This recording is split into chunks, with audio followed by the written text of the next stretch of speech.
Hey everyone, it's Kirsten, and I wanted to share my awesome experience I had last week with a company called Mainly Marathons, where I ran 2 back-to-back marathons to check off my Oklahoma and my Kansas states in my quest for my 50 states of marathons. So the company, I'll put the link in the video, is a company that's designed to help people get lots of states in days all in a row to make it easier. And they typically do 5, 6, 7, even 9 days in a row, all in different states, so that people can just, crank out if they're going for half marathon in every state or a marathon in every state. So I decided to do the Dust Bowl series. It's 5 states: Texas, Oklahoma, Kansas, Colorado, and then New Mexico. And I only needed to do Kansas and Oklahoma. So I just chose to do 2 in a row, which I've never done before. The closest I've ever ran 2 marathons a couple years ago, I did a week apart. So I had no idea what it would be like. I never even run 2 days in a row. So I wanted to share how it went down. So my training was we moved to Cheyenne at the beginning of the year. And if you've been to Cheyenne or live in Cheyenne, you know the winters are crappy. So my training was very, very sporadic. Usually a couple miles running, a couple miles walking. I got to the gym a couple times and did longer runs and walks, maybe 9 to 14 miles. I did do an 18 miler. It was 12 miles of running and 6 miles of walking. So my goal for the first day, which was in Oklahoma, was to run at least 18 of the miles and then just see how I feel for my goal for the second day. So I showed up, I registered that morning, which I love low-key races because you can just do that. So I showed up in Oklahoma. It was in Guymon, Oklahoma at a park. And I think they do all their races at parks on loop courses, which I love loops because then I can set my bag at the loop or, at one place, and I can get my food and drink and shed my clothes and put on my anti-chafing stuff. It's just really, really easy logistically. So it's fun. So woke up in the morning. It was 30 degrees, way colder than I thought. So I layered up with lots of extra clothes that I had laying around, like my pajama bottoms. Hi, Olaf. And set out on the run. And like I said, I wasn't worried about it because I knew I could shed layers as I warmed up. So I started off, I ran, and their aid stations are awesome, but I always bring all my own stuff. But I did partake in some of their deliciousness later on. So I did run the first 18 miles and I loved it because it was really low key. Maybe 100 people total doing a 5K, half marathon, and a marathon. And you saw people all the time because there's people just walking, there's people run walking. It was an out and back. So you're just always seeing people and everyone's super friendly and good morning, good morning. And your name is written on your bib. So people are like, hey, Kirsten, good morning, Kirsten. How are you, Kirsten? And we were among some pretty amazing people. We had 3 guys who've done over 1,000 marathons, a woman who had just completed her 700th marathon the day before, and Joey, stop. And sorry, come here, Joey, hey.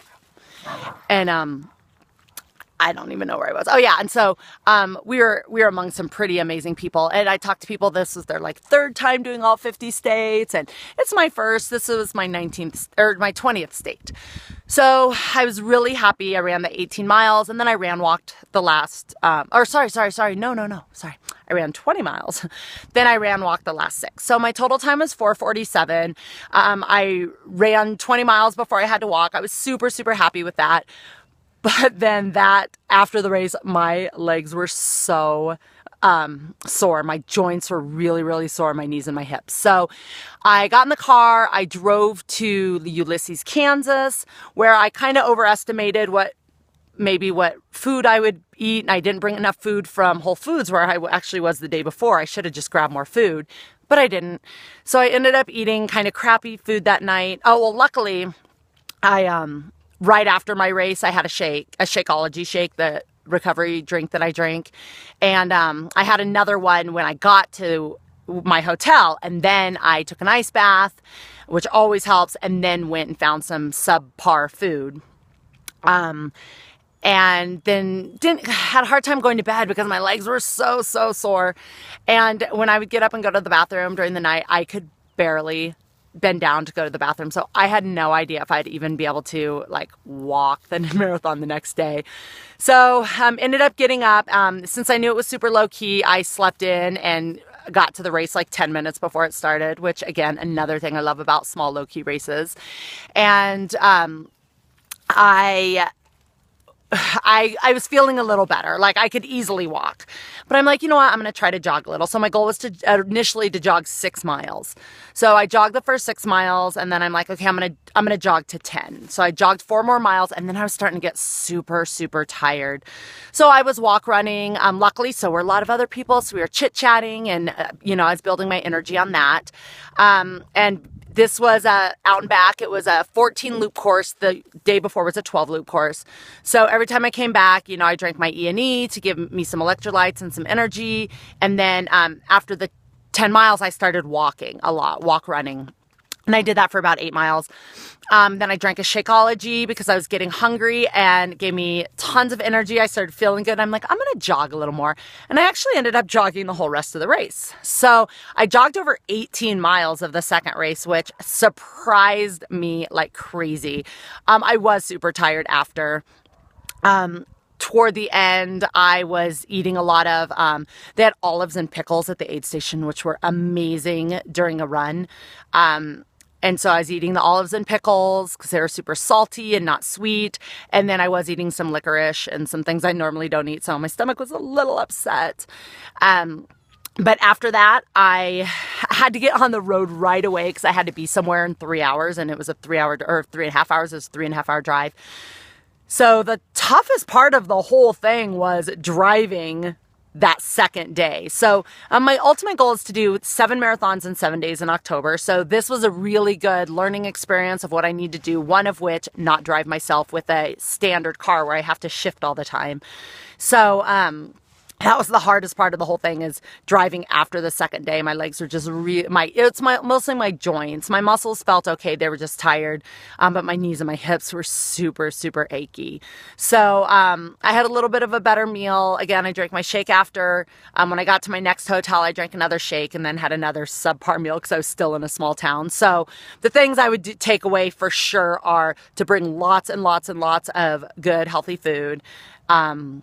And have a driver. So that would be my husband for next time. So anyway, I had an amazing experience. I far exceeded my goals and my expectations. My time the second day was 5:11. So not too bad for, what I was imagining. So so I'll post the links of the Mainly marathons. I definitely recommend checking them out. Even if you're just wanting to do a half or a full and you want to walk the whole thing, there's no time limits. Everyone is super, super supportive. And, again, your name's on your bib. So everyone's constantly saying your name, which, makes you feel really popular and famous and well-known and important. So anyway, just wanted to share my experience and I will see you guys soon. All right. Bye.